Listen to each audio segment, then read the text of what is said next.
Buenas tardes, estimados amigos. Reciben un cordial saludo de la Sociedad Venezolana de Cirugía Ortopédica y Traumatología. Hoy, viernes 21 de mayo de 2021, un día diferente, especial. Como todos ustedes saben, la actividad de nosotros son los días sábados, pero hoy, por una situación especial, vamos a hacer esta actividad el viernes. Agradecemos la presencia del doctor Corona, del doctor Gustavo García y Nelson Socorro, que nos acompañarán el día de hoy en esta actividad. Esta actividad, como todos ustedes saben, es para Venezuela y Latinoamérica y tenemos una gran aceptación, tenemos temas de gran interés y esta actividad también será montada en nuestro canal YouTube SBCOT. Gracias por su presencia, gracias por acompañarnos el día de hoy y dejo con ustedes al doctor Gustavo García para que dé la bienvenida a este evento. Doctor García. Gracias, Reni. Déjame compartir pantalla, un toque técnico antes de darle el paso al doctor Corona.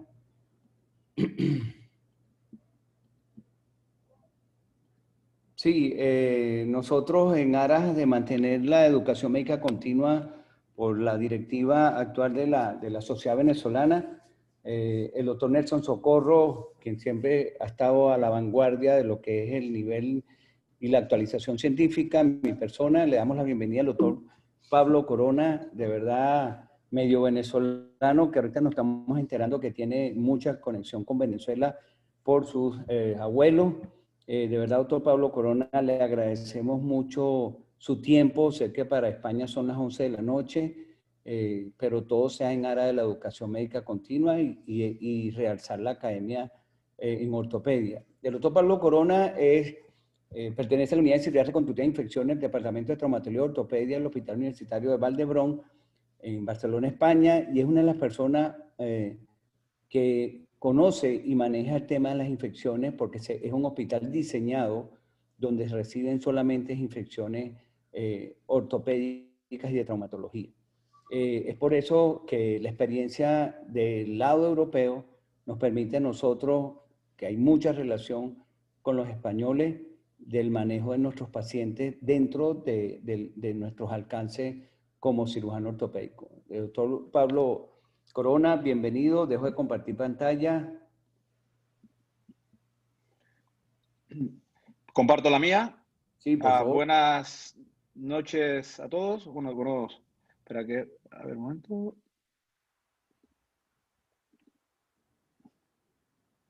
¿Se ve? Sí, se ve la carpeta. Ajá. ¿Correcto? Se ve solo la carpeta. No había. Solo la carpeta. Pues, sí. Un segundo que salgo y entro. A ver. El directo siempre pasa. Vale, en principio ya tendría que estar. A ver. Vale. Compartir pantalla. Ahora debería funcionar, ¿no? Listo. Ahora sí, ¿verdad? Señor. Pues nada, pues otra vez, buenas noches a todos desde España, buenas tardes en Venezuela y primero agradecer a Gustavo García, al doctor Cárdenas y a toda la sociedad venezolana la invitación. Para mí es un placer estar aquí, como ya habéis dicho, yo trabajo en Barcelona, una ciudad preciosa, pero yo soy canario, soy tinerfeño y ya sabéis la especial relación que tiene Venezuela al menos con Tenerife. Le decimos la octava isla y para mí es un honor estar con vosotros y ya me gustaría estar allí en Venezuela. Espero que en breve se pueda viajar. Como habéis dicho, yo trabajo en este hospital, el hospital del Vall-d'Hebron de Barcelona, es el hospital más grande de Cataluña. Y en este edificio, este es el complejo hospitalario y el edificio blanco que está detrás es el Hospital de Traumatología, que es donde está mi unidad. Mi unidad es la unidad de cirugía séptica, osteoarticular, y es una unidad que nos dedicamos de forma monográfica al tratamiento de la infección musculoesquelética. Somos un centro de referencia nacional por el Ministerio de Sanidad y básicamente tratamos infección protésica, trauma infectada, osteomielitis y también los defectos óseo-segmentarios. Hoy me han pedido que hable de un tema muy interesante, que es las controversias en el diagnóstico de la infección periprotésica. Realmente, esto es una pregunta clásica. O sea, cuando vemos un paciente con una prótesis de rodilla o una prótesis de cadera que no va bien, dolorosa, aflojada, etc. Y la pregunta que siempre nos tendría que venir a la cabeza, si el motivo de esta mala evolución es que esta prótesis esté infectada. Y realmente parece que esto no lo hacemos muy bien. Se estima que la infección crónica, que es lo que vamos a hablar, porque la infección aguda es más o menos fácil de diagnosticar, pero el problema está en la infección crónica, pues se calcula que estamos infradiagnosticando más de un 40% de estas infecciones. Es decir, estamos haciendo muchos recambios asépticos que en realidad son tan infectados. Esto es un problema porque el tratamiento debe cambiar y el resultado también puede cambiar. Con lo cual, más o menos, cuando estamos en una infección de este tipo, a veces lo que hacemos es esto. Nos tiramos a la piscina sin saber muy bien si esta prótesis está realmente infectada. Pero la realidad no es tan, en mi opinión, no es tan apocalíptica. No hace falta gastarnos mucho dinero ni hacer pruebas muy complicadas para diagnosticar la mayoría de infecciones. La mayoría de infecciones se diagnostican simplemente con una buena historia clínica y con una buena exploración. Pero esto requiere tiempo. Como digo, no hacen falta, en la mayoría de casos, ni test caros, ni pruebas tecnológicas, etc. Y realmente es un campo, el campo del diagnóstico de la infección protésica crónica, que hemos vivido un gran avance en los últimos 10 años. Pero existen problemas. Y básicamente, el problema es la infección, el diagnóstico de la infección de bajo grado. La infección de alto grado, agresiva, es más o menos fácil de diagnosticar. Casi solo tenemos que mirar a la rodilla o la cadera. En las infecciones de bajo grado tenemos problemas porque no sabemos cuál es la validez de los test indirectos en estas infecciones de bajo grado. Tampoco tenemos muy claro qué validez tienen las definiciones actuales y cuál definición debemos actuar. Y existe otro gran problema que es la infección con cultivos negativos. Pero básicamente el mayor problema es la validez de los test indirectos en las infecciones de bajo grado. ¿Y por qué digo esto? Porque en la vida real posiblemente estemos solo diagnosticando la punta del iceberg. Sabemos diagnosticar bien las infecciones de alto grado y algunas infecciones de bajo grado, pero posiblemente debajo del agua se nos están quedando por detrás una gran cantidad de infecciones de bajo grado. Y las infecciones de bajo grado no son solo aquellas producidas por patógenos de bajo grado, como el Cutibacterium acnes, el Epidermis, sino cualquier infección producida por una bacteria en fenotipo sésil, en fenotipo biofil, que, como sabéis, es la base fisiopatológica de una infección asociada a un implante de ortopedia. ¿Y por qué? Porque estas bacterias van a producir una mínima respuesta inflamatoria. Y esto tiene mucho interés. Al día de hoy, ¿cómo diagnosticamos una infección? Pues básicamente lo diagnosticamos basándonos en 3 grandes grupos de pruebas. La clínica, los test indirectos, es decir, aquellos test que no se basan en la detección de un patógeno donde no debe haberlo, en una zona que esté estéril, sino que se basan en su consecuencia, es decir, en la inflamación que produce en el tejido. Y esto, como digo, es obvio en las infecciones de alto grado. La infección de alto grado, la clínica suele ser evidente, suele ser clínica inflamatoria, la suele estar aflojada. Los test indirectos, o sea, aquellos que se basan en identificar la inflamación, suelen ser positivos, tanto sinoviales como séricos, y los cultivos suelen ser positivos, pues son bacterias que crecen fácilmente en los test, en los cultivos. En cambio, las infecciones de bajo grado no es así. La clínica muchas veces es exactamente igual que un aflojamiento aséptico. No hay diferencia, básicamente es el dolor. Los test indirectos muchas veces son negativos, tanto séricos como sinoviales. Y estas bacterias en muchas ocasiones tenemos dificultad para identificarlas, tanto en los cultivos tradicionales como también en las pruebas moleculares. Y es clásico el fenómeno de infección con cultivos negativos. O sea que tenemos un problema en las infecciones de bajo grado.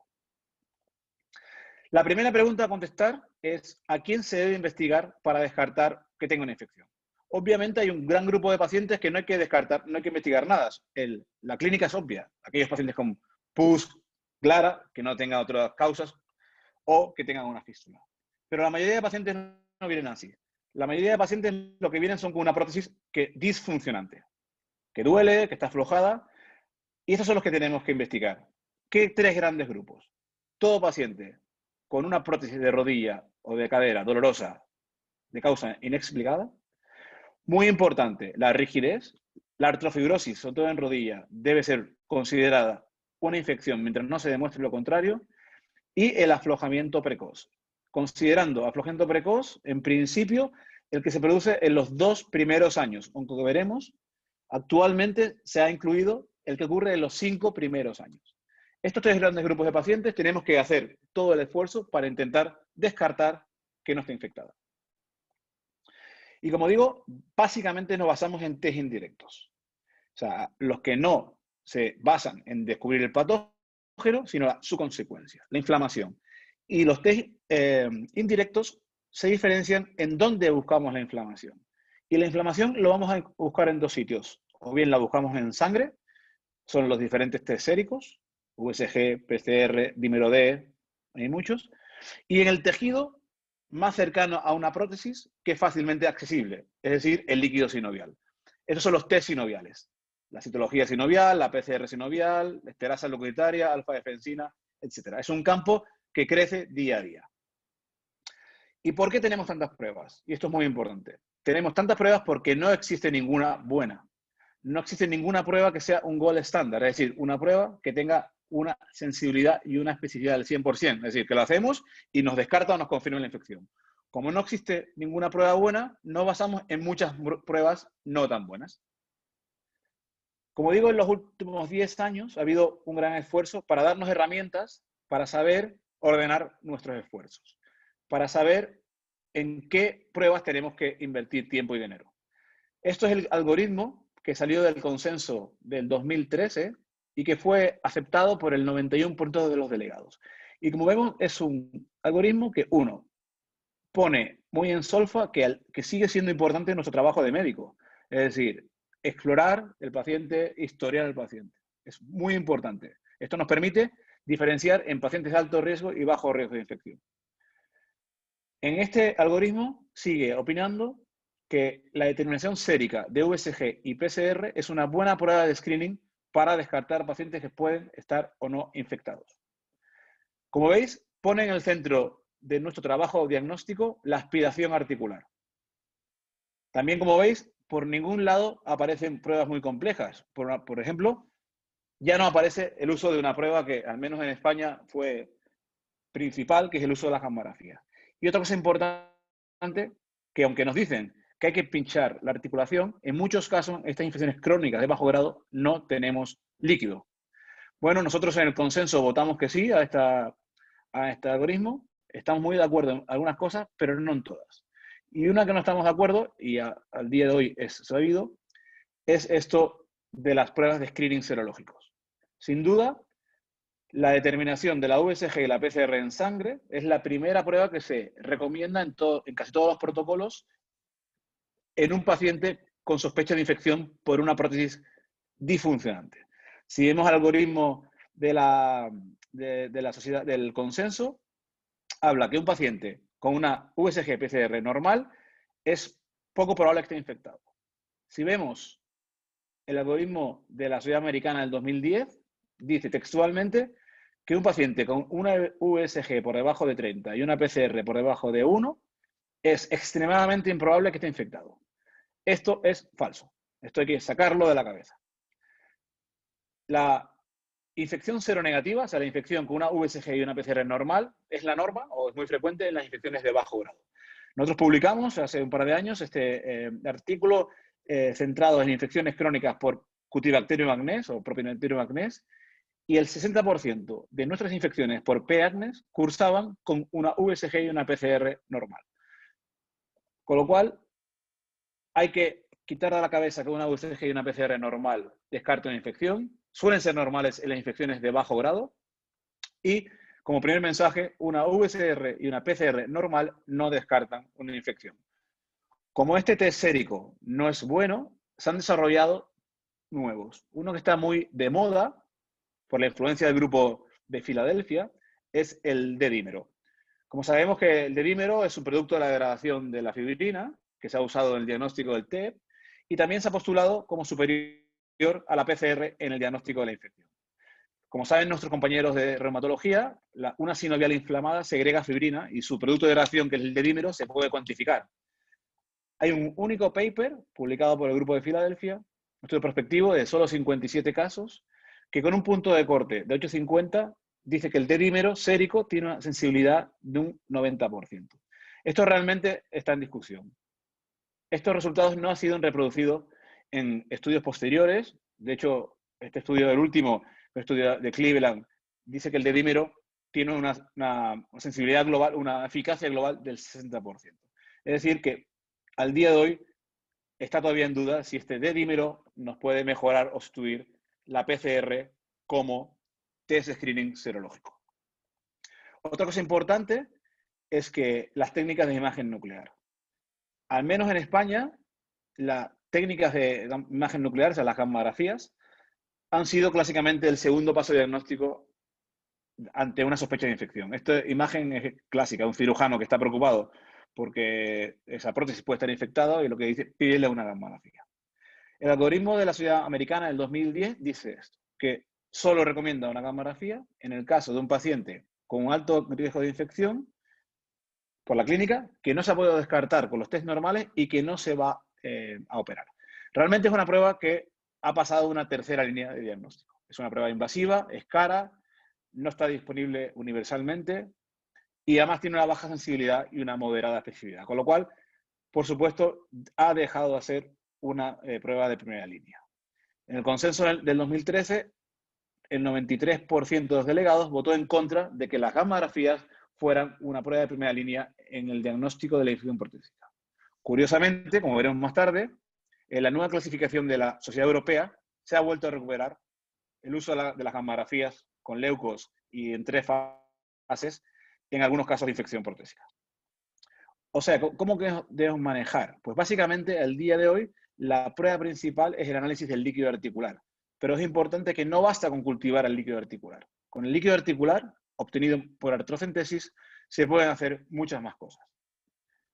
No basta con cultivarlo, pero hay que cultivarlo siempre. El diagnóstico, el rendimiento es bajo, una sensibilidad sobre el 70%, y siempre es recomendable cultivarlos en botes hemocultivo y aparte en bote normal. Pero debemos hacer más cosas con el líquido articular. Debemos estudiar la citología y podemos estudiar diversos biomarcadores, como la esterasa glucositaria, la alfa-defensina, la calprotectina, etc. La gran ventaja de estos biomarcadores, sobre todo, es que es lo que se llama un point of care test. Es decir, son tests que se pueden hacer en la consulta y el paciente sale con el resultado en 10 minutos y no tiene que esperar a resultados complejos de laboratorio y ya le podemos decir alguna información sobre por dónde van los tiros de su problema. Pero importante, aunque todos los protocolos nos recomiendan pinchar la articulación, hay que recordar que en casi un 30% de las infecciones de bajo grado vamos a pinchar y no vamos a obtener ninguna cantidad de líquido o una mínima cantidad de líquido. Y esto es importante porque nos altera mucho nuestro trabajo diagnóstico. Como digo, sin duda, la prueba más importante es la citología, o la más coste efectivo, es la citología del líquido articular. O sea, definir qué células hay en el líquido y en qué concentración. En nuestro hospital, esto nos cuesta 4 euros, 5 dólares. Es muy barato. Pero es importante y todavía vemos que los puntos de corte no son conocidos universalmente. Al día de hoy se han establecido unos puntos de corte en infección protésica que no tienen nada que ver con los puntos de corte de una articulación no protésica, de una articulación nativa. Por ejemplo, en el consenso se ha definido que por encima de 3.000 leucos por microlitro o por milímetro cúbico y por encima de un 80% de polímeros nucleares es altamente diagnóstico de infección. De hecho, es un criterio menor tanto en la clasificación del 2013 como en el 2018. Desde la Sociedad Europea, con la nueva clasificación del 2021, lo que se ha hecho es dividir en 2 grupos. Aquellos puntos de corte que definen infección, que son los mismos, más de 3.000 está infectado, más de 80% de polímorfo está infectado, y aquellos puntos de corte que descartan la infección. O sea, por debajo de 1500 y por debajo del 65%. En medio hay una zona gris que, como veremos, no confirman la infección, pero hablan de una probable o posible infección. Otro test que es altamente rentable es la esterasa leucocitaria. Como sabéis, las esterasas son enzimas secretadas por los neutrófilos que han sido reclutados en el lugar de la infección. Y esto ha sido utilizado en estos test colorimétricos, estas tiras de orina, clásicamente para el diagnóstico de la infección de orina. Bueno, pues también desde el Grupo de Filadelfia, este artículo define que se pueden usar para descartar líquidos sinoviales sépticos y asépticos. Con un cambio de color, 2 cruces en la línea de los leucocitos, tiene una sensibilidad muy elevada, del 80%, y una especificidad del 100%. Estudios posteriores, por ejemplo, la revisión sistemática de la literatura del consenso de 2018, confirma su alto rendimiento con una sensibilidad por encima del 85% y una sensibilidad por encima del 94%. Y es muy barata, eso cuesta $0,15. Nosotros, en nuestra unidad, es una prueba que hacemos siempre que tenemos el líquido suficiente. Y como veremos, también ha sido incluido como un criterio menor de infección en la clasificación del consenso. Después tenemos test más modernos y mucho más caros. Uno de ellos que está muy de moda es la alfa-defensina. La alfa-defensina se presentó como el biomarcador perfecto para diagnosticar la infección. Es un biomarcador sinovial, con una sensibilidad y una especificidad por encima del 95%. No sé en Venezuela, pero en España hay un poco de confusión con esto. Porque hay 2 test de alfa-defensina. Está el test de laboratorio, que es una ELISA, un estudio cuantitativo, hay que pinchar la articulación y se manda el líquido al laboratorio, o unos laboratorios especiales. Por ejemplo, en España no lo tenemos disponible. Y este es un test muy sensible, pero la empresa que lo lleva, FIMER, ha sacado un test rápido, es inmunocromatográfico, una prueba de embarazo, que da una respuesta binaria, sí o no, y que se hace en la consulta en 10 minutos. Pues la sensibilidad y la especificidad de estos test son diferentes. Cuando hablamos de estos grandes números, una sensibilidad por encima del 95%, estamos hablando del test de laboratorio, que como digo, no está disponible, por ejemplo, en España. El test rápido, ese test de embarazo que hacemos en la consulta y que es extremadamente caro, en España cuesta unos 400 euros, no tiene una sensibilidad y una especificidad tan buena. Posiblemente porque está manipulado por los traumatólogos. Y ahí hay un sesgo de manipulador que hace que no sea efectivo, pero esa es la realidad. Pero no hay que preocuparse si no tenemos estos tests. Este artículo europeo del grupo de la Charité ya nos tranquiliza, porque el test de la alfa-defensina rápido, el test de embarazo, no es más sensible que la citología. De hecho, su sensibilidad va a depender de qué lo comparemos. En función, si lo comparamos con los criterios americanos o el europeo, la sensibilidad baja. En comparación con los criterios europeos, solo tiene una sensibilidad del 54%. Si lo comparamos, por ejemplo, con la sensibilidad de la citología, es del 86%. O sea, resumen, no nos preocupemos si no tenemos estos test tan caros. Y de hecho, la conclusión que no es un buen test para descartar la infección, es un buen test para confirmar la infección. Y esto hay actualmente bastante evidencia que pone en solfa que es un test que no es necesario de rutina. En nuestras manos está el test de la alfa-defensina cuando es útil, básicamente en una situación, cuando tenemos una punción casi seca, porque este test lo podemos hacer con una gota de líquido. Con una gota de líquido no podemos hacer ningún test, pero este sí.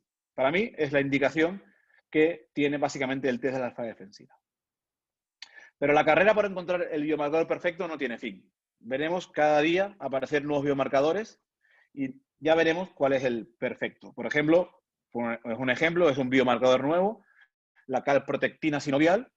Hay un solo artículo, un par de artículos que hablan de que tiene una sensibilidad muy alta y también es un test muy caro. Pero al día de hoy, como digo, no nos preocupemos.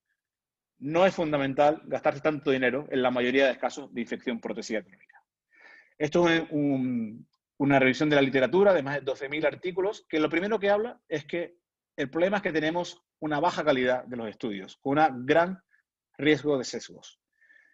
Y ellos concluyen que si tenemos que poner todos los tests en línea, al día de hoy, como decía, el mejor test que tenemos es el de alfa-defensina del laboratorio, Pero, por ejemplo, el rápido es mucho menos efectivo. Moraleja, todavía tenemos que acabar de definir cuáles son estos biomarcadores, lo que vale la pena gastar el dinero, pero no nos preocupemos si no lo tenemos disponible.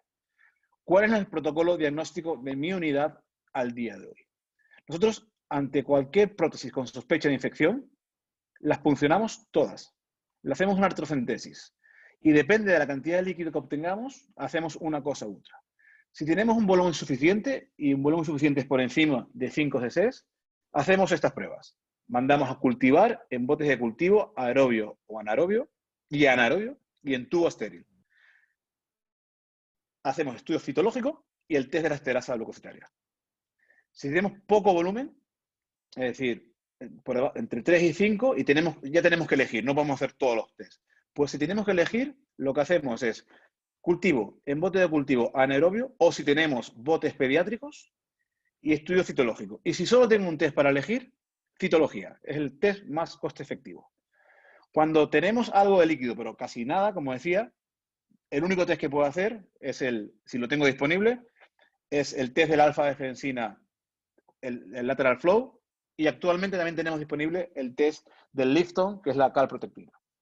Y el problema es cuando tenemos un dry tap, una punción seca. ¿Qué hacemos? Si el paciente no lo vamos a operar, esperamos y repetimos a los 2, 3, 4 semanas la aspiración. Solo en el caso de que tengamos una segunda aspiración seca y tenemos muchas dudas sobre la infección, hacemos una biopsia con la técnica que describimos en el 2012. Si no tenemos dudas, lo tratamos como una infección con cultivos negativos y le hacemos un recambio en 2 tiempos. ¿Y qué criterios diagnósticos usamos? Pues al día de hoy usamos los criterios diagnósticos del consenso de 2013. Porque esto es otro gran problema. La definición de infección a utilizar. Y esta es la vida real. Esta es Margarita. No es la Margarita, pero es el nombre que tiene. Es una mujer de 65 años que le han puesto una prótesis por coxartrosis y viene porque se queja de dolor. No habla de una mala evolución de la herida en el postoperatorio, no tiene claros signos de aflojamiento, no tiene ningún signo de infección, pero como hemos oído en estas charlas que ante cualquier prótesis dolorosa hay que descartar una infección, le hacemos esta batería de test que hemos visto. Y estos son los resultados que nos salen. Una USG con la PCR normal, el cultivo del líquido sinovial es negativo, los leucos de 3200, que hemos visto que está elevado, unos polimorfos del 66%, que depende de la clasificación, esto es malo o es bueno, una esterasa que no sabemos si es positivo o no, porque no es muy violeta, y un test de alfa-defensina que es negativo. Mi pregunta sería, ¿qué creéis? ¿Que este paciente está infectado o no? Y este es el gran problema. No hay un gol estándar, y como otros campos de la medicina, cuando no tenemos una prueba perfecta, lo que hacemos es sumar pruebas en criterios diagnósticos, como hacen los psiquiatras en depresión o la reumatología, etc. Y este posiblemente es el campo que más ha evolucionado en los últimos 10 años, porque antes del 2010 era un libro vacío y en los últimos 10 años ha habido un gran esfuerzo de diferentes sociedades para darnos herramientas para usar todas estas armas que tenemos. El primer hito fue las guidelines de la sociedad americana, pero posiblemente los criterios de la MSIS del 2011, que fueron revisados en el consenso 2013, fue un hito que permitió que todos habláramos de lo mismo, mejorar el diagnóstico y también mejorar la investigación.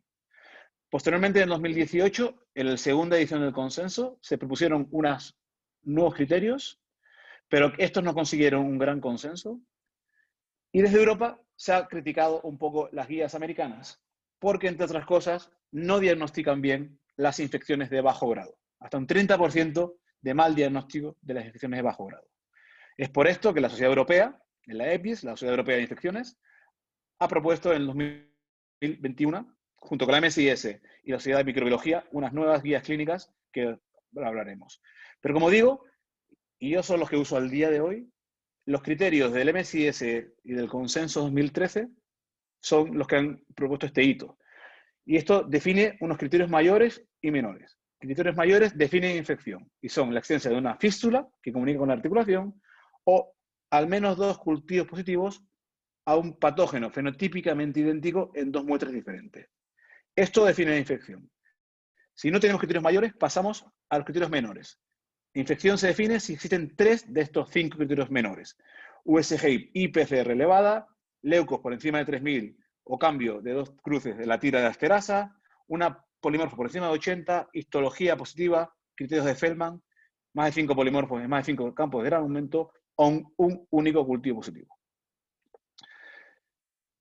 Esto ha estado muy bien, pero como digo, desde Europa se ha criticado un poco porque se ha demostrado que no diagnostica hasta el 30% de las infecciones de bajo grado. El consenso de 2018 trató de adoptar una nueva definición, que fue una definición más basada en la evidencia, haciendo una ponderación y una numeración de los diferentes test. Fue una cohorte que se validó en 3 centros americanos, y esta, como todos conocéis, es la proposición del consenso de 2018, que define criterios mayores y menores con una intensidad creciente de agresividad. Primero nos basamos en la clínica, después en las pruebas serológicas, en las pruebas sinoviales y después en las pruebas intraoperatorias. El problema es que esta fue una pregunta polémica del consenso y solo el 68% de los delegados votaron a favor, con lo cual el día de hoy está pendiente de validar, y esta definición del 2018, por ejemplo, no ha sido adoptada ni por la Sociedad Europea ni por la MSIS, y ella misma ya dice que los pacientes en los cuales estos criterios pueden ser no aceptados son precisamente los más difíciles de diagnosticar, que son las infecciones por bacterias de bajo grado. Y como digo, esta definición del 2018 no ha conseguido el respaldo de la Sociedad Europea ni la Sociedad Americana. Es por esto que desde Europa, y esto es un esfuerzo que se hace desde el 2017, se ha intentado desarrollar unos nuevos criterios. Y muy interesante que es la primera vez, y esto es también en relación con los criterios que se intentan también establecer en las infecciones asociadas a implantes, en fracturas, se define como un semáforo. Es decir, no tiene mucho sentido en hacer una respuesta bimodal, ¿está infectada o no está infectada? Porque sí que hay casos que sabemos que está infectado seguro, pero hay un montón de casos que no tenemos claro. Y esto ha sido un poco el criterio de la Sociedad Europea. Entonces ha definido 3 niveles, como si fuera un semáforo. Aquellos casos donde seguro que está infectada, aquellos casos en donde muy poco probablemente esté infectada, pero hay un ámbito intermedio donde no podemos confirmar la infección, pero la infección es posible. Y esta es la propuesta de la Sociedad Europea. Básicamente, esto es lo que habla de 3 niveles. La infección se confirma si tiene cualquiera de estos. Lo que hace la clasificación es dividir 3 grupos, síntomas clínicos, y aquí también mete la PCR sinovial, test de laboratorio, y como digo, ha vuelto a incluir las test de imagen nuclear. Y esto es un poco sorprendente. Se confirma la infección si tiene una fístula o si visualiza la prótesis, o si cualquiera de estos síntomas, test analíticos son positivos, cualquiera de ellos. Unos leucocitos por encima de 3000, el líquido sinovial, unos polimorfos por encima de 80 o una alfa-defensina positiva. Y a nivel microbiológico, si tenemos 2 o más cultivos idénticos en más de 2 muestras, y también si el líquido de sonicación es positivo, con un punto de corte de 50 unidades de colonia por microlitro, o una histología positiva. Eso define la infección. En cambio, la infección es muy poco probable si todo es negativo, tanto en la clínica como en el laboratorio, pero el laboratorio lo que habla es de unos leucocitos por debajo de 1500 y unos polimorfos por debajo de 65, y si todos los cultivos son negativos. Pero lo interesante de esta definición es que pone un grupo intermedio donde la infección es probable pero no confirmada, y se basa en una combinación de clínica y laboratorio o clínica y radiología, siendo la radiología la imagen nuclear con leucocitos marcados.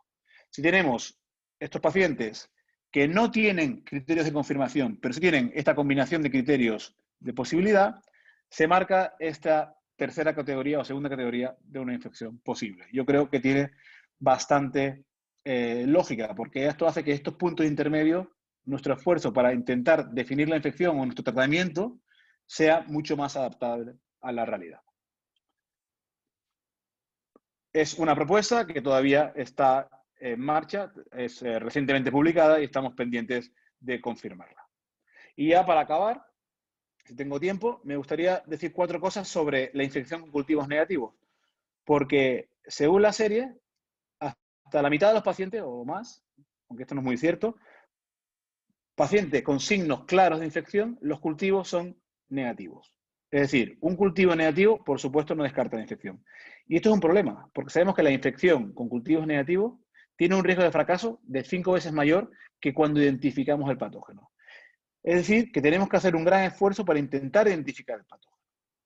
Y esto es un problema, porque nos vamos a basar en los cultivos, tanto cogidos preoperatoriamente, pero sobre todo en los cultivos cogidos intraoperatoriamente. Y esto se basa en lo bien que lo haga el cirujano ortopédico. Y muchas veces el cirujano ortopédico no es consciente de lo importante que es su acción en el muestreo intraoperatorio. Este es nuestro protocolo en recambios en 2 tiempos. En el estudio preoperatorio, aunque sabemos que el cultivo del líquido articular tiene un bajo rendimiento, siempre lo hacemos. Siempre hacemos artrocentesis previa.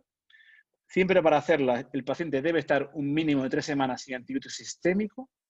En el caso de que tengamos un cultivo seco, una punción seca, no inyectamos suero fisiológico, como a veces se ha propuesto, y siempre se envía la prueba en botes de hemocultivo y en un tubo estéril.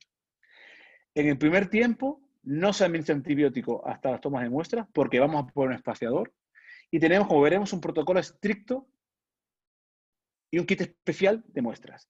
Y nosotros sonicamos los implantes en el primer tiempo, aunque esto no es fundamental.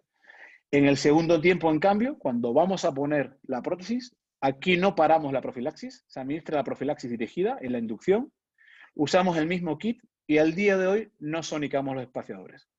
Como digo, este es el kit que tenemos. Tenemos un kit especial que consta de 6 tubos Falcon de 50 y 6 pinzas de un solo uso. ¿Por qué? Porque cada pinza coge una muestra y se desecha para evitar la contaminación cruzada.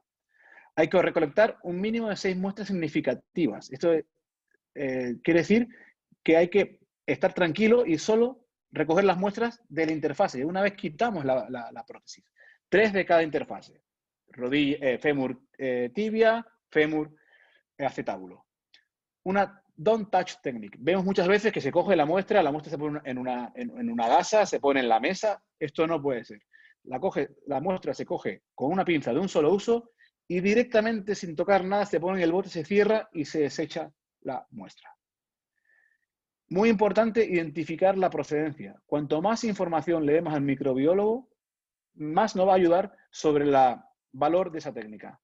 Y muy importante, las muestras deben estar procesadas rápido, en un máximo de 3 horas. Muchas veces vemos que se procesan las muestras, que es lo primero que se hace en la cirugía, y se hacen las peticiones al finalizar la cirugía, y están 10 horas ahí. No, idealmente tienen que estar procesadas en 2 horas. Y siempre, obligatoriamente, hay que utilizar un protocolo de cultivo prolongado y medios de enriquecimiento. Y otra cosa importante que seguimos viendo, nunca se usan hisopos, bastoncillos. Los hisopos no sirven para hacer muestreo quirúrgico, solo sirven para hacer screening de multi-R en nariz, en axila, etc. Y seguimos viendo que se usa el hisopo para muestreo intraoperatorio. Esto hay que evitarlo. Y como digo, también, clásicamente, como en tumores, siempre hay que mandar muestras de estudio histológico, porque si no nos faltarán uno de los criterios que tenemos de infección. Como conclusión final, las infecciones de bajo grado siguen siendo un problema diagnóstico. El diagnóstico se basa en una combinación de test preoperatorios y clínica y test intraoperatorios. Es decir, tenemos que basarnos en unos criterios diagnósticos de infección aceptados, aunque al día de hoy todavía estamos viendo cuáles son los mejores. En el periodo preoperatorio, lo básico es el estudio del líquido articular, puncionar la articulación, pero no solo cultivar. Hay que, lo más importante, y en este orden, el estudio de la citología. Para nosotros el test de la esterasa es muy importante y cultivarlo, siempre cultivarlo en frascos de hemocultivo. Si tenemos dinero y tenemos medios, tenemos un montón de test de biomarcadores carísimos que también se pueden hacer. Pero finalmente lo vamos a acabar de diagnosticar en muchos casos con los test intraoperatorios, histología y cultivos. Por ello la técnica de muestreo debe ser perfecta para disminuir los errores diagnósticos. Y como hemos visto, esto es un proceso dinámico. Esto va cambiando día a día. Tenemos que estar actualizados para implementar en nuestra práctica clínica la gran cantidad de conocimiento científico que vienen cada día en el diagnóstico de la infección protésica de bajo grado. Muchas gracias, y esto es todo lo que tenía que decir. Y si hay preguntas, será un placer contestarlas. Profesor Nelson, ¿alguna pregunta del chat? ¿Alguna pregunta particular? Creo que hay 2 de la audiencia hasta ahorita. Tenemos una buena participación. 128 personas conectadas. Doctor Nelson, adelante. Sí, muy felicitaciones por la exposición, muy clara, muy certera, aclaratoria. Sobre todo, el hacer énfasis en que teniendo un cultivo negativo no significa nada. El detalle de la gammagrafía, porque todavía vemos cómo se le hace gastar a un paciente, a pesar de que fue mencionado que ahora en la última decisión de Europa era incluirlo, pero tradicionalmente pues sabemos que eso no aporta mayor información. Y lo del dímero también, que algunas veces se nos olvida realizar el dímero. Quería hacer una pregunta con relación a la punción seca, cuando estamos pensando que hay una infección, pero no obtenemos líquido. Y digamos que es una prótesis de rodilla. Entonces tenemos que obtener tejido para el patólogo. La pregunta es, si yo no tengo una fístula, no tengo criterios mayores, 2 cultivos positivos, pero estoy sospechando porque tiene dolor. Ante todo dolor hay que pensar en una infección, como tú bien lo has dicho. ¿Cómo hago yo para obtener ese tejido sin abrir el paciente? Porque ya al abrirlo pues significa que puede haber alguna contaminación, etc. Pregunto, ¿tiene alguna cabida, porque lo hemos hecho en alguna oportunidad, realizar una artroscopia y tomar biopsias, las 6 biopsias con un pituitary branchier, una pinza pituitaria? ¿Tiene algún lugar eso? Porque en esas circunstancias que todo es negativo, la tapa es seca y no tengo definición, voy a tomar tejido, pero voy a tener que abrir la rodilla.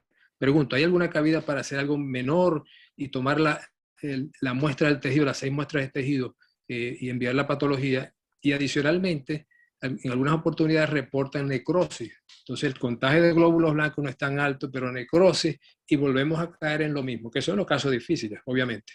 Exacto. La experiencia. Muy buena pregunta, porque de hecho la punción seca es, no digo la norma, pero muy frecuente en las infecciones de bajo grado, que son infecciones más difíciles de diagnosticar. En infecciones que están inflamadas, rojas, calientes, no hace falta mucho de investigación. Hay que saber. En la infección hay 2 preguntas a contestar. Una es, ¿está infectado o no? Y la segunda es, ¿por qué? Muchas veces la primera pregunta la sabemos mirando al paciente. El problema es esta prótesis dolorosa que funcionamos y no tenemos nada. Entonces, nosotros antes hacíamos mucha biopsia. Hay mucha discusión sobre qué biopsia hacer, si es mejor sinovial, de interfase. Nosotros en el 2012 describimos nuestra propia técnica de biopsia de interfase, que tiene una sensibilidad del 86%, pero cada vez hacemos menos, porque nuestro punto de vista es, hay 2 situaciones. Tengo un paciente con una prótesis dolorosa. Mi pregunta es, ¿la voy a recambiar o no? Si no la voy a recambiar, si la voy a recambiar y yo sospecho que está infectada, para mí lo trato como una infección con cultivo negativo. En una infección cultivo negativo, nuestro protocolo es recambio en 2 tiempos. Y tengo la mejor biopsia del mundo, que es quitar la prótesis y coger muestras de la interfase y mandarla a Sónica. La pregunta es aquella prótesis que no voy a operar o tengo dudas. Entonces, en este caso, sí que está indicado la biopsia. ¿Qué biopsia es mejor?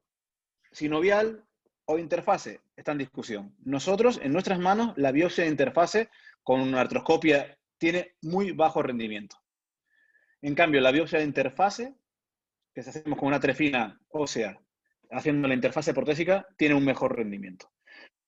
Antes hacíamos muchos, ahora hacemos cada vez menos. Primero porque tenemos mejores técnicas y mejores pruebas, que no es el cultivo, para intentar definir una infección.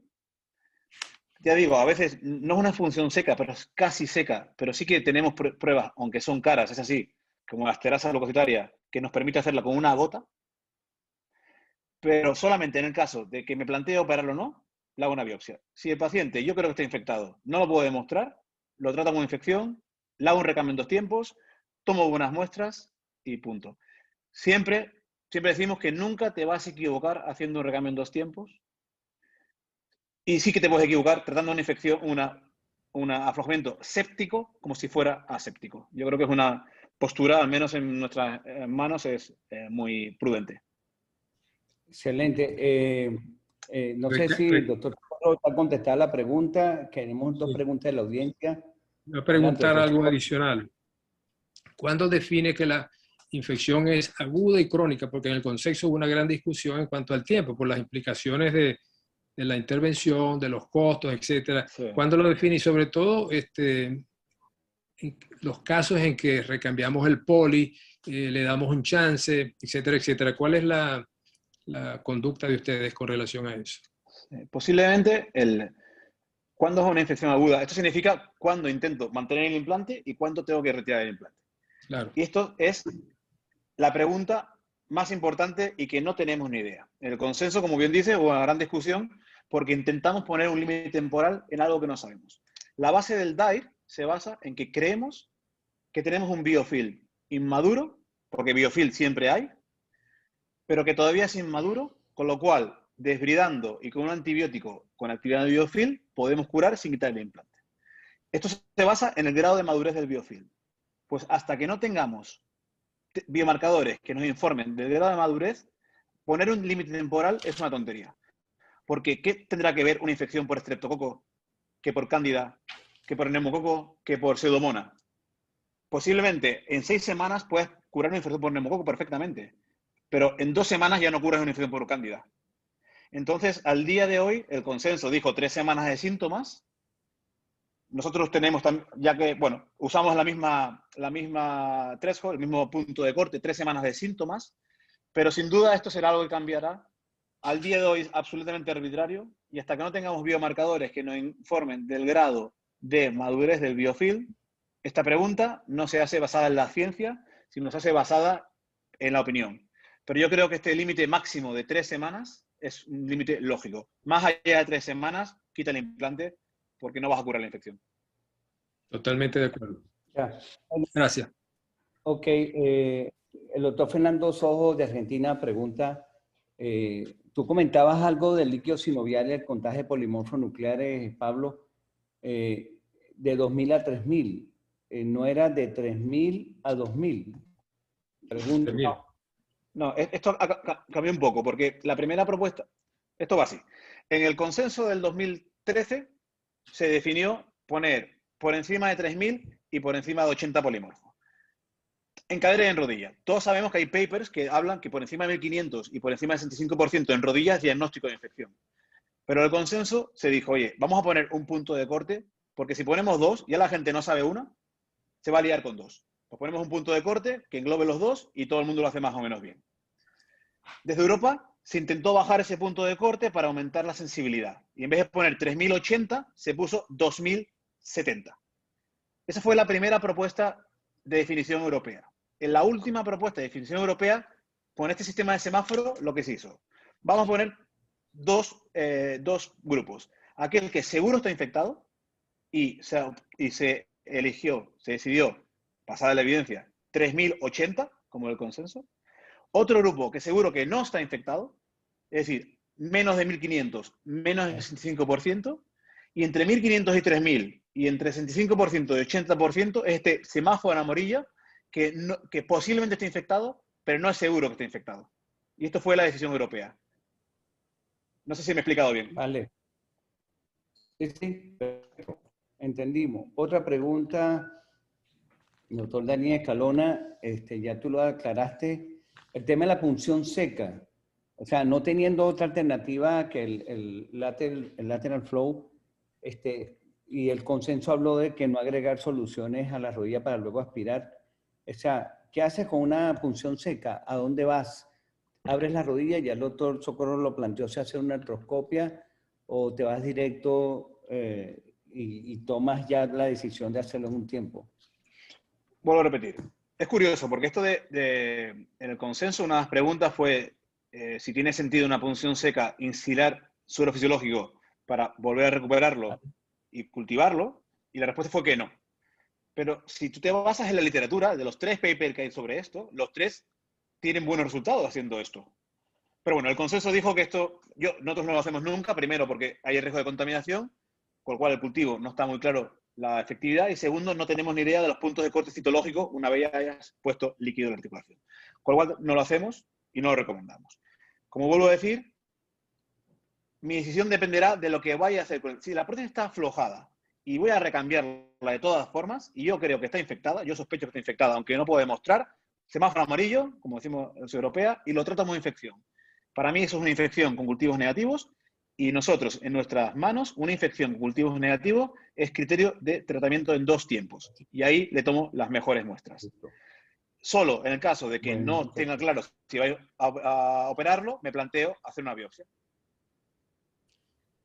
Ok, sobre el mismo tema, Pablo, teniendo una infección de un germen conocido, gran negativo, ya tú te vas directamente y formador de biofil o este germen, ¿tú te vas directo a un primer tiempo conociendo el germen?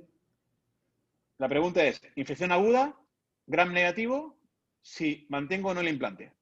Exacto. Vale. Esa es una. O si tienes un germen formador de biofil, igualmente te quedas con un primer tiempo. Sí, nosotros, de hecho, la mayor serie publicada hasta ahora sobre infección aguda por BGNs, por decirlo gram negativos, es una serie nuestra, española, del grupo de RAPI. Y aquí publicamos... Rapidito, Pablo, disculpa, que define infección aguda hasta cuándo. 3 semanas y síntomas. Ok, listo. Entonces, Adelante, ya demostramos que si sabes que es un BGN, lo importante es el antibiograma. Si ese BGN es Cipro-S, un DAIR cura el 80%.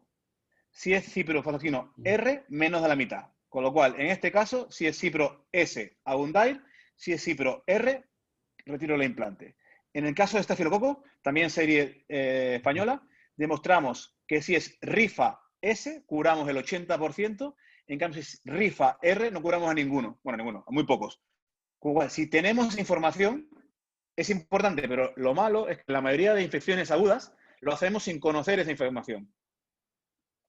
Y no tenemos, pero si la tenemos, hay que usarla. Si es biofil, si no tenemos antibióticos con actividad biofil, es decir, quinolonas en los gram negativos, rifampicina en los gram positivos, quita el implante. Listo, excelente respuesta. Ok, otra de las preguntas y tú lo has explicado, pero tenemos residentes, especialistas jóvenes en la sala. El aflojamiento precoz, ¿cómo lo interpretas tú? De una prótesis. Sí. ¿La quitas de una vez? Ajá, por favor. No, o sea, el aflojamiento precoz, esto es una serie del Hospital del Mar de Barcelona, ya demostraron, publicaron en el Journal of Orthoplastia en 2016 creo, que un aflojamiento protésico en los 2 primeros años, en el 70% de los casos, es por infección protésica, independientemente de los resultados de los cultivos. O sea que si el aflojamiento en los 2 primeros años, para mí está infectado mientras no se demuestre lo contrario. En la clasificación de la europea, se ha extendido este aflojamiento precoz como signo clínico de infección hasta los 5 años. La moraleja es, todo paciente con aflojamiento precoz está infectado mientras no se demuestre lo contrario, y tienes que hacer todos tus esfuerzos para intentar demostrar o descartar la infección. Ahora, aprovechando eso, y no sé si Doctor Socorro tiene alguna otra pregunta, terminando de contestar a la audiencia. Alguien pregunta, doctor Kevin Montilla, la anterior se le hemos contestado, doctor Diego Vergara, retiro de prótesis con persistencia de infección. Voy más allá. ¿Cuántos desbriamientos, cuántos de ahí tú te permites? Desbriamiento antes de retirar la prótesis. 2, 3. ¿Cuánto, Pablo Corona? 1. El consenso habla de 2. 1. Ok. Si no salió, fuera. Mi pregunta es, listo. ¿Por qué crees que tu segundo desbridamiento va a ser más efectivo que el primero? O sea, estás en las peores situaciones. Ha pasado más tiempo, biofil más maduro. En rodilla, la piel está peor, más problemas de partes blandas. Con lo cual, para mí el DAIR es un one-shot procedure. O sea, un único intento de DAIR, y si fracasas, fuera. La pregunta. Ok, antes de darle la palabra al doctor Lenson Socorro, estos criterios que tenemos ahorita para prótesis los podemos traspolar también a materiales infectados en trauma. No. Eso es otro ámbito. De hecho, también de la Sociedad Europea se ha propuesto una nueva unos criterios de lo que se llama Fracture Related Infection, o sea, las fracturas de implante, que también tiene una lógica parecida. 3 grandes grupos: infección segura, infección casi no segura y este grupo intermedio de probable. Pero son diferentes. Está publicado en el 2018. Perfecto, doctor Socorro, su micrófono. Sí. Lugar para el recambio en un solo tiempo. Ya sabemos la experiencia de los alemanes, Hannover. ¿Qué antibióticos, si utilizan antibióticos, perdón, en la primaria y qué antibióticos y en el espaciador? Al igual que si has tenido infecciones por hongos, y ¿qué nos puedes decir? Son varias preguntas. Una Correcto. es mis criterios de recambio en un tiempo. Otra, cómo manejamos el antibiótico en los recambios en un tiempo. Y el tema del cemento el antibiótico que usamos en el espaciador en los tratamientos en 2 tiempos. Y en la primaria. Vale. Entonces, nosotros, la pregunta entre recambio en un tiempo o en 2 tiempos es una pregunta que no tiene mucho sentido. Los 2 tratamientos son correctos. Lo importante es la indicación. Entonces, nosotros indicamos recambio en un tiempo siempre con los siguientes requisitos: bacteria conocida y antibiograma favorable, es decir, que tengamos opciones de antibióticos con acción en el biofilm, un huésped sano y una cirugía fácil. Si no sabemos la bacteria, si la bacteria es multiresistente, si las partes blandas no son correctas, si el paciente no es muy sano o si la cirugía se complica y tarda muchas horas, preferimos en 2 tiempos. En nuestras manos, por el tipo de paciente de centro de referencia que recibimos, más o menos el 85% lo hacemos en 2 tiempos y el 15% en un tiempo. En nuestras manos, nuestra tasa de curación en recambios en un tiempo es el 100%. ¿Por qué? Porque son los pacientes más fáciles. Eso no tiene ningún sentido. O sea, no se puede comparar un tiempo en 2 tiempos. No te ofreces el recambio en un tiempo al paciente fácil, sano, bacteria fácil, etc. Con lo cual es una cosa que no se puede comparar. Una cosa importante de antibiótico del recambio en un tiempo es que es importante empezar con antibiótico antes de la cirugía. Nosotros empezamos con el antibiótico a dosis plenas 3-4 días antes de la cirugía, en el recambio en un tiempo.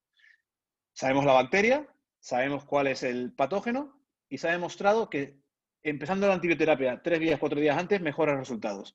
Eso sí, no te olvides, en la cirugía, cuando abres la piel, hacer una profilaxis ampliada. No solo la bacteria que tienes, sino lo que se puede superinfectar.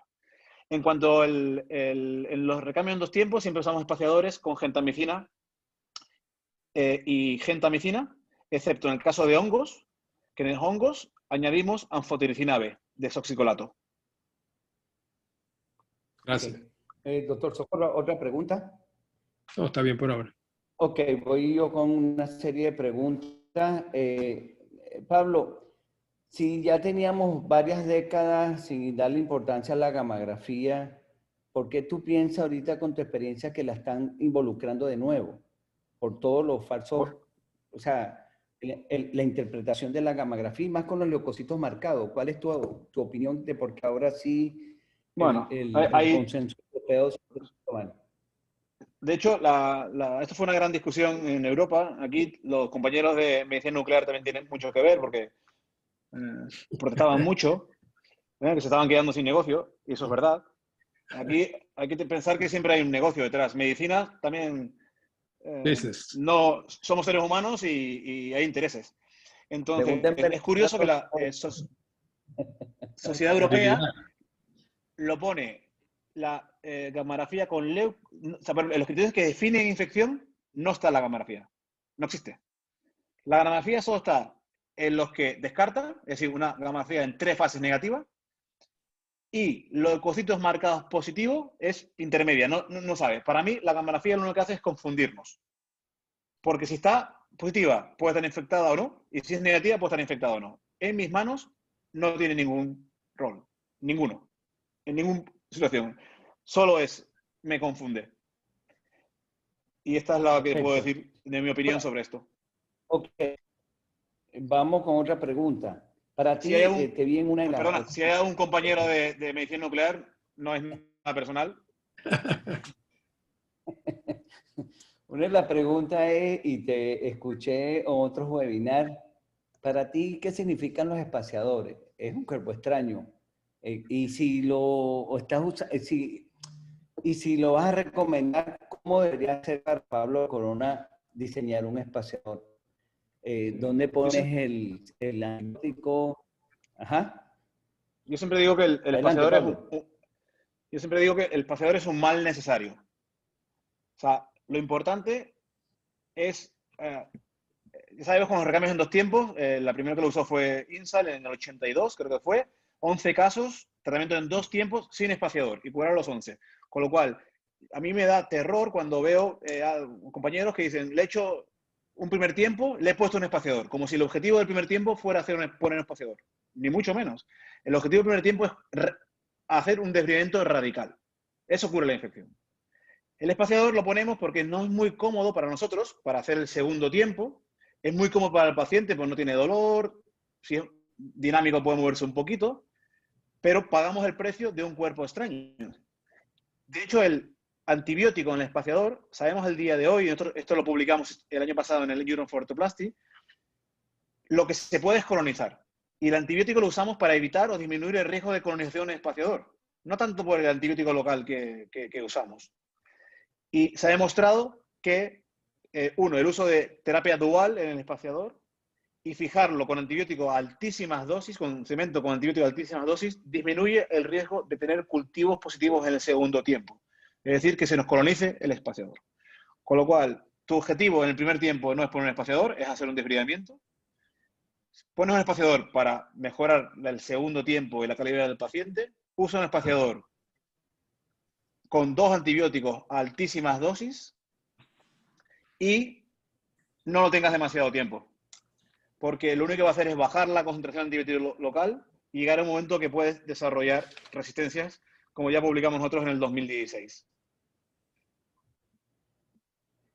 Ok, pero ¿y si tú vas a hacer un espaciador, haces espaciadores manufacturados, lo haces en quirófano, ¿cómo lo haces tú? No. ¿Cómo hacerlo? Nuestra forma de hacer es nosotros en rodilla.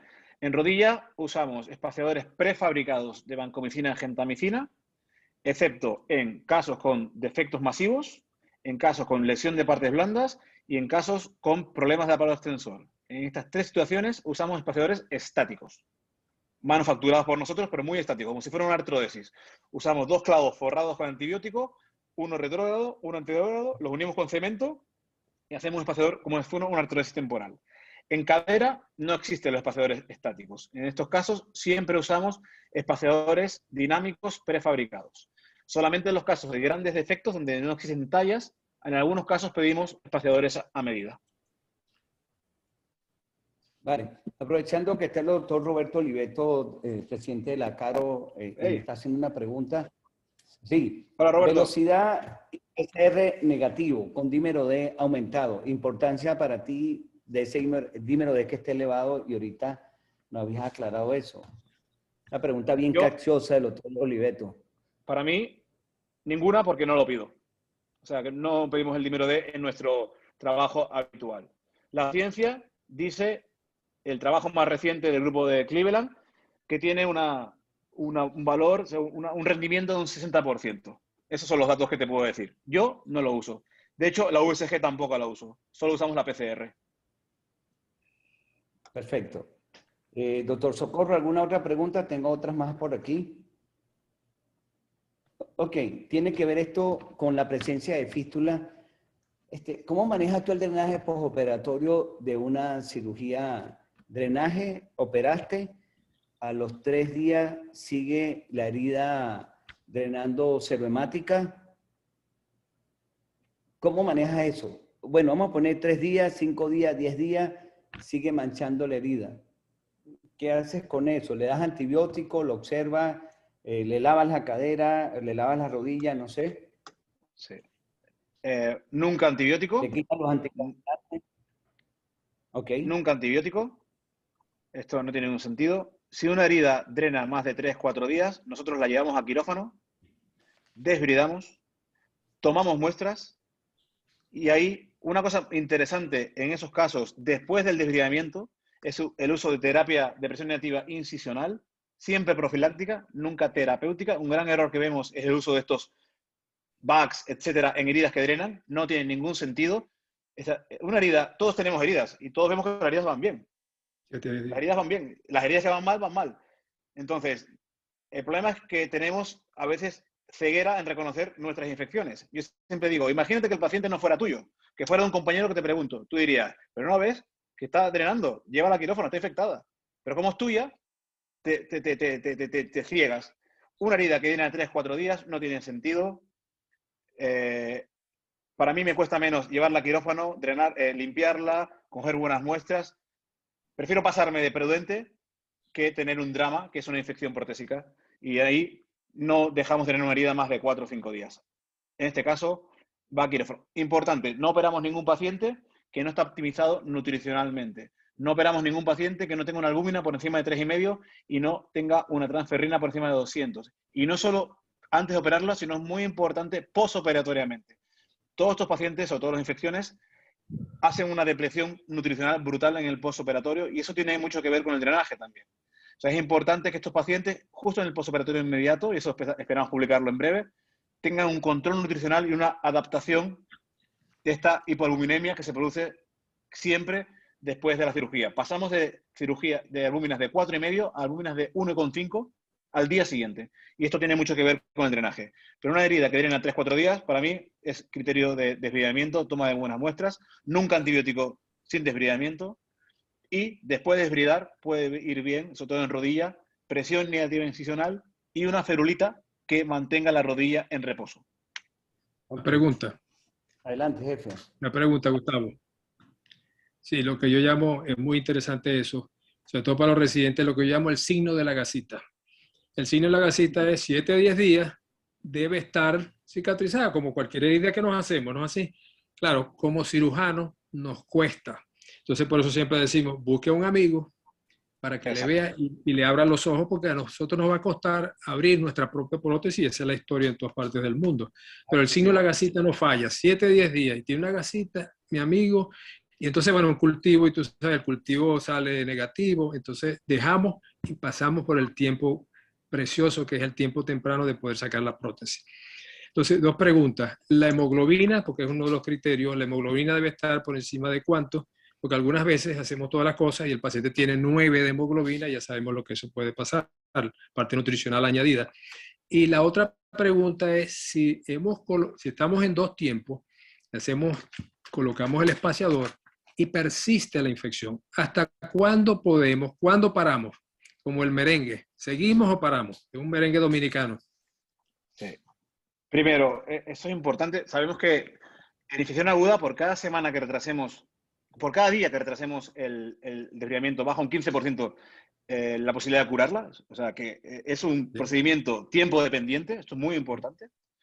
En cuanto a los parámetros nutricionales, nosotros no operamos ningún paciente, a no ser que esté muriendo, o sea, paciente crónico que se pueda optimizar, que no tenga una hemoglobina en mujeres por encima de 12 y en hombres por encima de 13, mujeres 12, hombres 13, albúmina por encima de 3,5, transferrina por encima de 200, linfocitos por encima de 1.200. Si este paciente no está así, se manda al nutricionista o al anestesista para optimizar. ¿Y la última pregunta cuál era? Creo que está, ¿no? Repetir el espaciador. Bueno, ¿seguimos o paramos? Realmente en nuestras manos la recidiva de la infección en la fase de espaciador es excepcional. Un paper reciente que publicamos en el JBJS británico era un 2%. Es realmente raro. Esto es un mal desbridamiento y realmente con experiencia y siendo agresivo es raro. Otro problema es las partes blandas. A veces no somos agresivos con las partes blandas, sobre todo en rodilla, y tenemos partes blandas delicadas, que esto también hace que la evolución no sea buena. Realmente nadie sabe cuándo parar o no. Para mí no hay criterios mayores de abandonar, solamente la sepsis con riesgo vital del paciente. y la imposibilidad de reconstruir las partes blandas. En defectos de rodilla, con imposibilidad de reconstruir las partes blandas, y al día de hoy es raro porque la microcirugía, incluso en gente mayor, nos permite reconstruir defectos brutales. Es raro el tener que tirar la toalla. Y aparte, sobre todo en rodilla, tenemos la opción de la artrodesis con fijación externa, que usamos mucho en casos horribles, y esto también nos permite avanzar en el salvamento de extremidad. Y en la cadera tenemos la opción del Gelson, de la tarjeta de resección, que también nos permite una tiro. O sea, la amputación, que supongo que es lo que hablas, en el caso de una infección protésica, es realmente en nuestras manos excepcional. Sí, aprovechando que, bueno, para ti son las 2:15 y para todo buen español, ahorita está con España. Uy, se te corta ahora. ¿Me escuchas ahora? Ahora sí. Ahora mejor. Ok. Hablando de la rumba en España que comienza a las 12 de la noche y ahorita tú estás Sí, hasta la ahora me voy. madrugada, ¿no? Sí, bueno, ahora no, porque aquí todo está cerrado a las 11, creo. Ok. Mira, ok, Pablo. Y un cultivo positivo, ya el doctor había enfocado el tema del hongo. Infección por hongo. El tema del tratamiento por hongo es la toxicidad de los medicamentos. ¿Cómo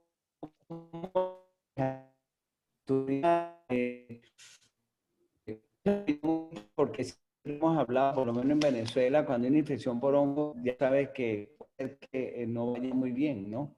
Y inclusive Sí. para 21 días esperando que aparezca un hongo por ahí, pero tu opinión. Sí, nosotros justo, además, justo ahora hace un mes hemos publicado un artículo de revisión sobre esto. A ver, la infección por hongo es rara. La infección por hongos, más o menos, es un 1% de todas las infecciones protésicas. O sea, que es rara. Otra pregunta de las infecciones por hongo es si ese hongo que obtenemos es un hongo o un contaminante. Eso también es a veces difícil. ¿Qué pacientes pueden tener infección por hongos? Básicamente, dos pacientes. Aquel paciente que ha sido multitratado con antibióticos previamente, ese paciente puede tener hongos, o aquellos pacientes que tienen intértrigo. Ahí también hay que pensar que pero el número uno es el paciente que ha sido tratado, el típico paciente polioperado, multioperado, que le han dado 1000 antibióticos, etc. Una vez confirme, yo no estoy muy de acuerdo con eso de la toxicidad de los antibióticos, de los antifúngicos, son bastante seguros. Lo que es importante, y esto ya lo demostramos, fue que, uno, el uso en infección por hongo, tratamiento en 2 tiempos, usando antifúngicos en el espaciador. ¿Qué antifúngico? Nosotros usamos anfotericina B. Y tratamiento con candinas. Esto es muy importante. Los azoles, o sea, el fluconazol, etcétera, no sirven en la infección por hongos porque no penetran en el biofilm. Hay cierta evidencia que hay dos antifúngicos, uno son las candinas, equinocandinas, y la anfotericina, que tiene cierta actividad en el biofilm fúngico. Con lo cual, importante, tratamiento en 2 tiempos, uso de espaciadores con antifúngicos y antibióticos. Hasta un 35% de las infecciones por hongos son polimicrobianas, tienen también infección bacteriana, con lo cual no solo antifúngicos, sino antifúngicos y antibióticos. Y uso de tratamiento sistémico con candinas o anfotericina B. Nunca fluconazol. El fluconazol solo puedes usarlo en pacientes mayores después de haber dado candinas o anfotericina como supresivo de por vida en algunos pacientes.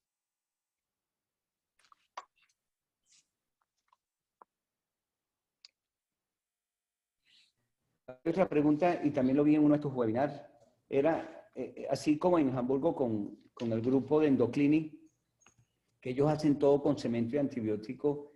He escuchado que tú utilizas coloides o antibióticos en prótesis porosa, por lo menos en la cadera. ¿Cómo es el tema de los coloides con los antibióticos? ¿Nos pudieras orientar con eso? ¿Te refieres a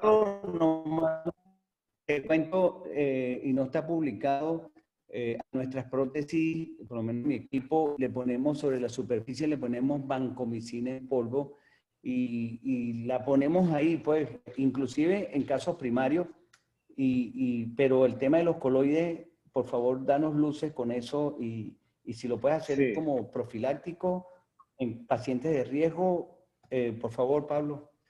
Sí, tú te refieres al uso de geles, de hidrogeles, para tapizar los prótesis no cementadas.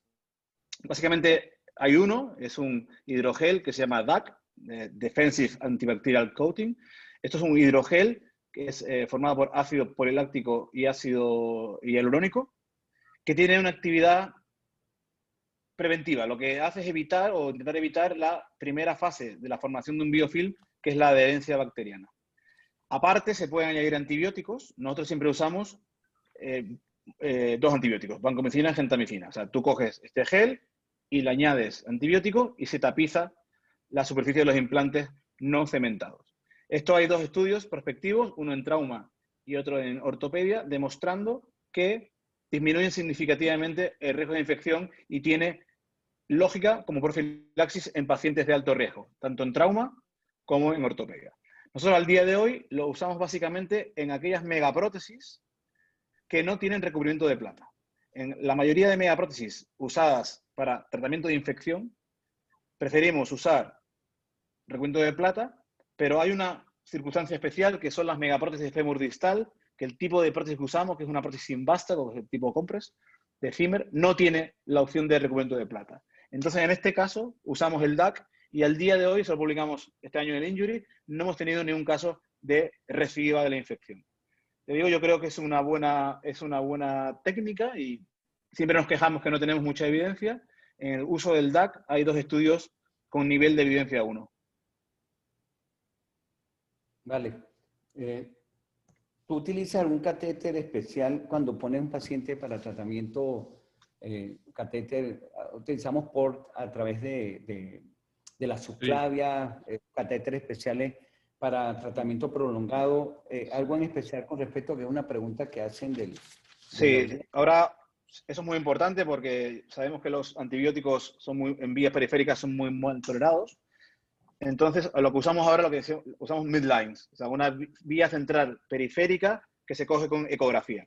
A todos los pacientes con tratamiento antibiótico endovenoso prolongado se le pone una midline.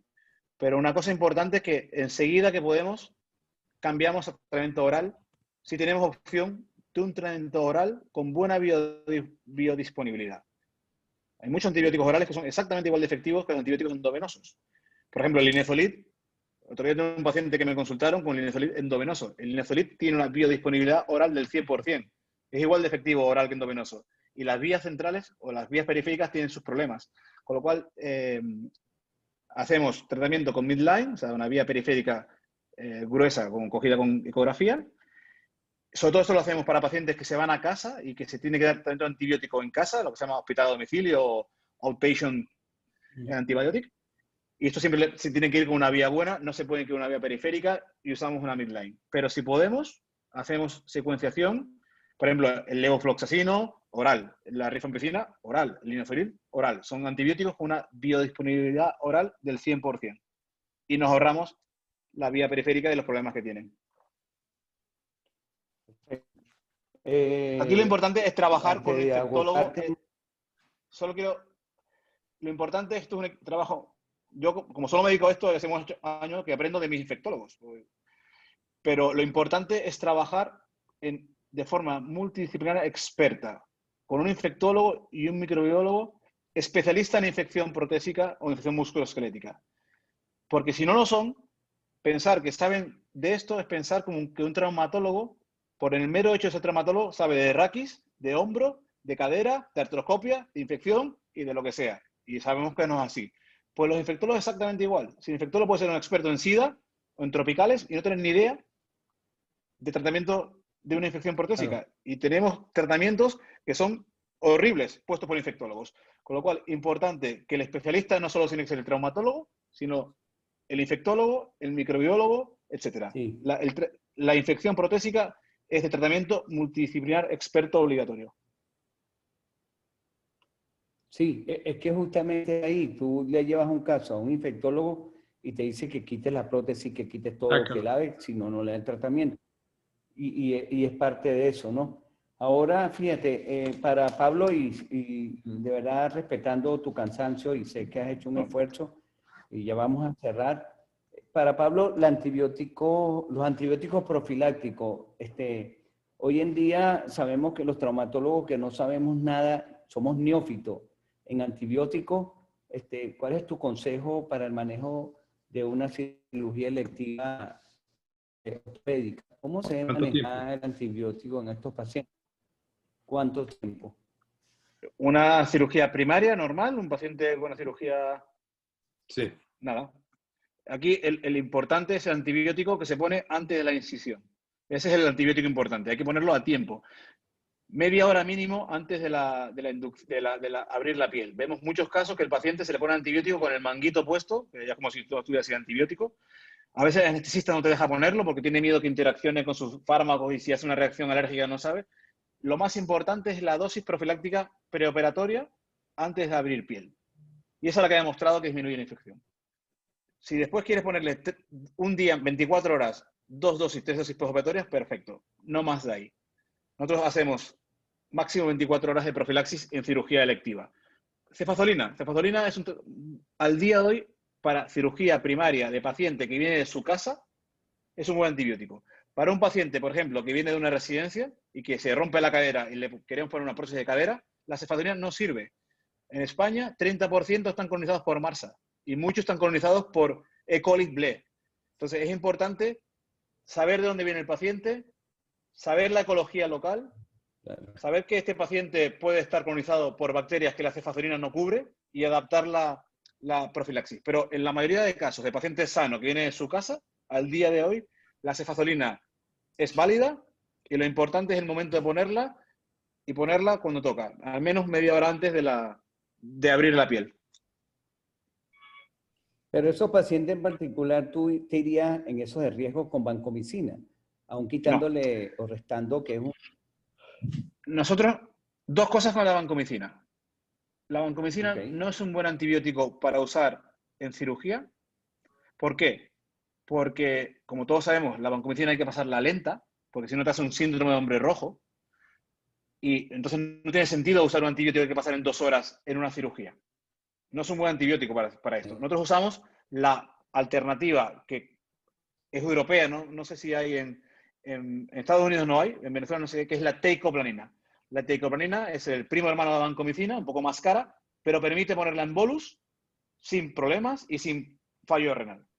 Con lo cual, usamos teicoplanina, pero lo importante, aquí hay dos formas de tratar esto. Una es la guerra mundial, un termonuclear, que es ponerle vancomicina, meropenem a todo el mundo, o intentar hacer una guerra, digamos, inteligente, con misiles.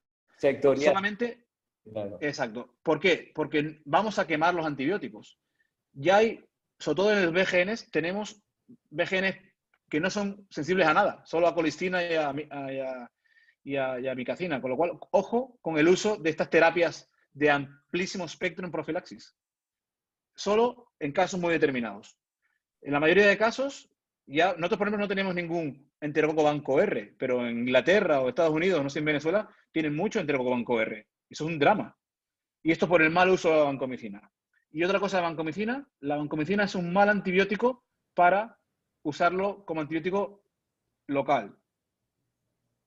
Yo sé que está de moda el uso de polvos antibióticos de vancomicina, sí, pero yo mismo, acordaros, sí, lo dijiste, acordaos que la vancomicina es un antibiótico que es tiempo dependiente. Es decir, requiere estar mucho tiempo por encima del CMI. Por eso, si tú pones polvo, lo que hace es un pico. Y la vancomicina funciona en el valle. En cambio, los aminoglucósidos es al revés. Lo que es dosis dependiente. Funciona en el pico, no en el valle. Entonces, ojo con el uso de vancomicina local, porque no, si hay que elegir, no es un buen antibiótico aislado. Otra cosa es la combinación con aminoglucósidos, que al día de hoy, a nivel local, digo, es la combinación ideal. Pregunta. O sea, combinaba con gente, con aminoglucósidos, ¿no? A nivel local, sí. Ok, ahora fíjate, en el consenso se hablaba de poner vancomicina en aquellos pacientes de riesgo, pacientes que trabajan en el medio hospitalario, pacientes con riesgo. Ahora tú nos estás comentando que ahorita, y bueno, y eso fue parte del consenso, crear con un antibiótico, quitarle la fuerza a la hora de usarlo. Y eso es lo que estás hablando ahora. Eso, claro, el paciente que tú me hablas es un paciente que tiene altísimos riesgos de estar colonizado por MRSA. Por ejemplo, Claro. los médicos tenemos mucho riesgo de estar en MRSA. Entonces, tiene dos opciones. O usas un tratamiento antibiótico anti-MRSA, pero hay mejores que la vancomicina para la cirugía. Porque la vancomicina no se puede pasar rápido. Tenemos la daptomicina, tenemos la teicoplanin, etc. O hacer un screening, que sería lo más ecológico. Yo tengo un paciente que puedo, Okay. por su antecedentes, puede estar colonizado por MRSA, pues una semana antes le pongo un bastoncito por la nariz, veo si está colonizado y en función si está colonizado, decido mi tratamiento antibiótico. Esto sería lo más lógico, pero es tiempo, consume tiempo y no lo hacemos.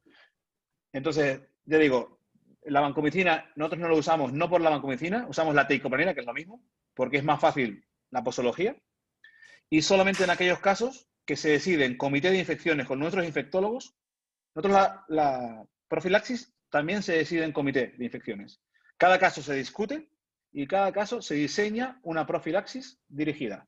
Nosotros advocamos por el uso de profilaxis dirigida y no profilaxis universal, para intentar ser ecológicos con los antibióticos, porque nos estamos quedando sin antibióticos.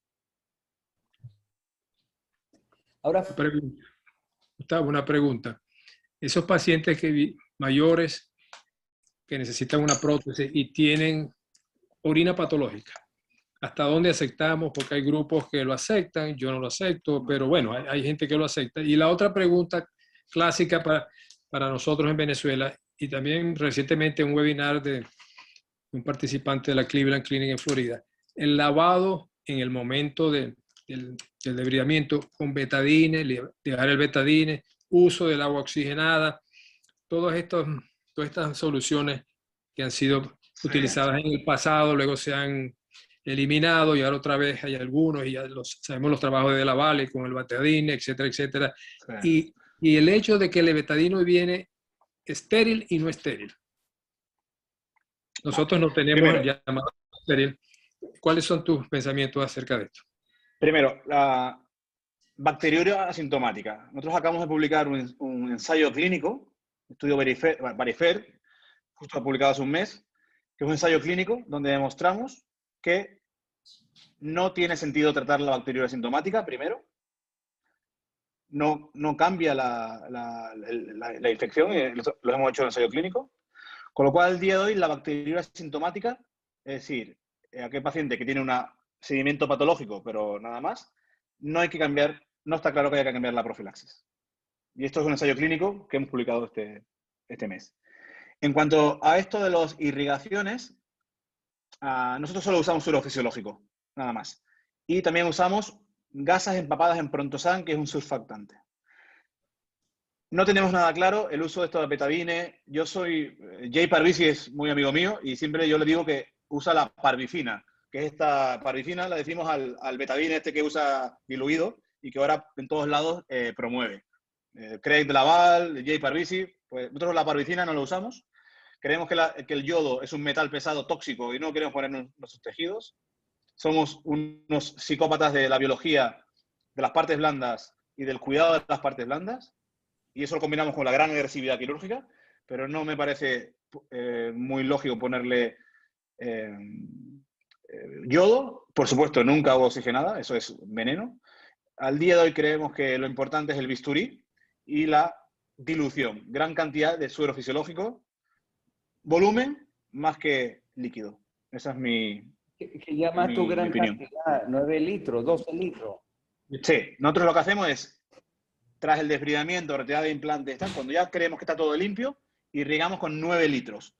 3 litros una interfase, 3 litros de interfase, 3 litros el espacio articular. 9 litros de suero fisiológico. Ok. Bueno, fíjate, ya para terminar, de verdad, y oye, te agradecemos mucho porque para nosotros... Sí, ya aquí me quedo hasta... Ahora me pongo un ron. Una arepa. Y una arepa y así sigo hasta mañana. Sí, aquí en Venezuela, después de la fiesta, a las 3 de la mañana toca una arepa. Mira, dime, nosotros aquí en Venezuela utilizamos mucho, y lo escucha, la combinación de clindamicina con ciprofloxacina. opinión sobre eso, porque teicoplanin para nosotros, si lo ponemos, se nos van los honorarios ahí. Entonces, es una broma. Pero la clindamicina, ¿qué opina como profiláctico de clindamicina para los pacientes desde el punto de vista de profilaxia? Pero, ¿en qué escenario? ¿Para tratamiento? ¿Para No, la inducción anestésica? ¿Para qué? Primaria. No, sí, en casos primarios. Sí, bueno, la clindamicina ha sido el clásico antibiótico usado en casos de alergias a los betalactámicos. O sea, en todos los protocolos del mundo, cuando un paciente es alérgico a la a los betalactámicos, siempre, o sea, no pueden usar cefazolina, siempre dice, pues ponle clindamicina. Ojo, clindamicina sola no sirve. Siempre hay que añadir un matagram negativos. Tú en este caso usas ciprofloxacino. Nosotros preferimos usar gentamicina. Gentamicina es perfecta. La gentamicina en bolus no da efectos secundarios, no produce fallo renal, es muy bactericida y muy barata. Con lo cual, nuestra combinación de elección en pacientes con alergia a los betalactámicos y que no podemos usar cefazolina es clindamicina, gentamicina. Si usas gentamicina, cipro, vale, pero ojo con la cipro.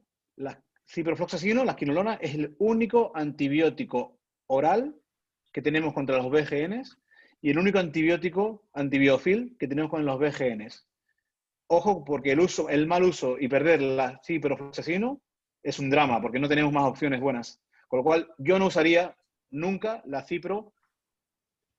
Parezco infectólogo, pero bueno, nosotros no usamos nunca la cipro como profilaxis. Preferimos un bolus de gentamicina de 240 miligramos, 3 ampollas de 80, que es un excelente antibiótico y no hay que tener miedo de fallo renal o lo que sea. Los aminoglucósidos en bolus no producen efectos secundarios. Vale. Yo no sé, doctor Socorro, bueno, alguna otra pregunta para no agotar a nuestro querido amigo tenerife y venezolano que nos está acompañando hoy aquí. Y en lo que uno puede ir a Barcelona, te llevo tu buen ron venezolano para que de verdad, porque nosotros aquí sí somos los venezolanos, invitamos a alguien. Aquí yo tengo aquí Santa Teresa, Pampero, todo. Claro, ¿sabes?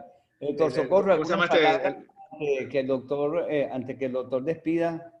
Sí. Bueno, muchísimas gracias. De verdad, Pablo, extraordinaria la presentación, sobre todo con muchos tips útiles para todos nosotros, porque este es un problema y es un problema más severo aquí que allá, porque allá ustedes tienen una serie de herramientas que pueden manejar, nosotros no, nosotros aquí tenemos que no usar misiles, sino ir como los soldados por la carretera.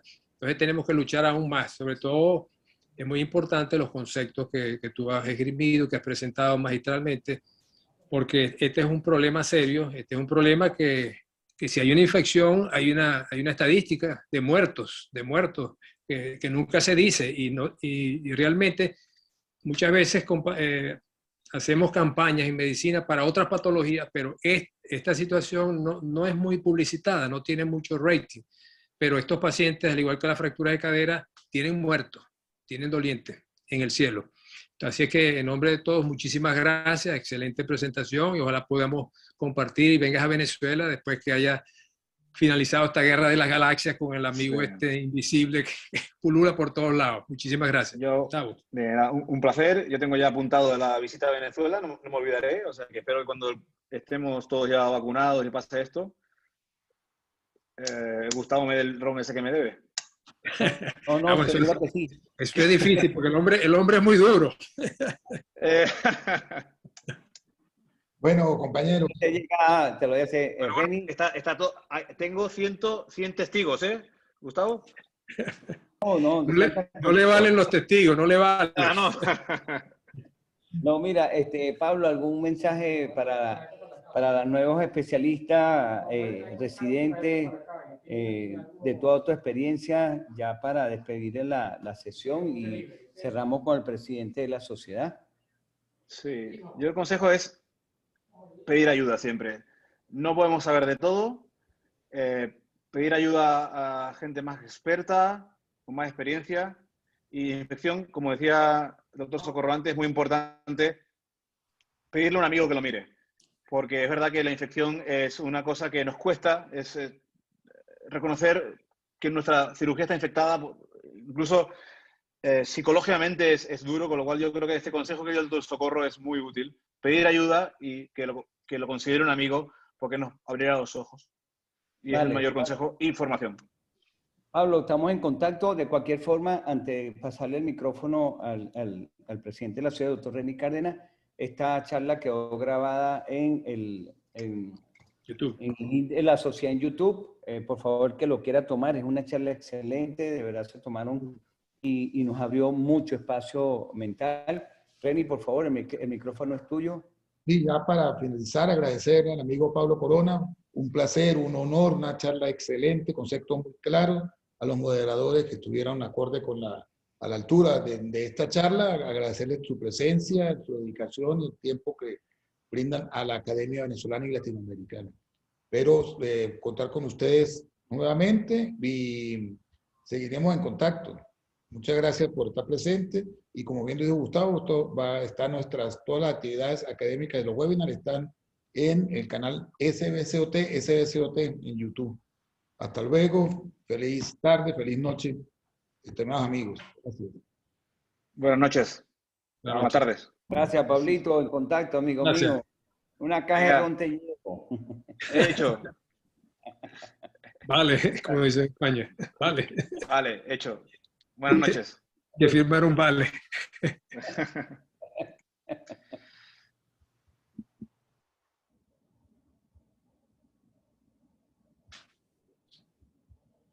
Chao, Nelson. Chao. Gracias. ¿Estuvo bien? Sí, señor, perfecto. Saludos. Después hablamos. Gracias. No, después hablamos. Estuvo bien, ¿no? Otro. Sí.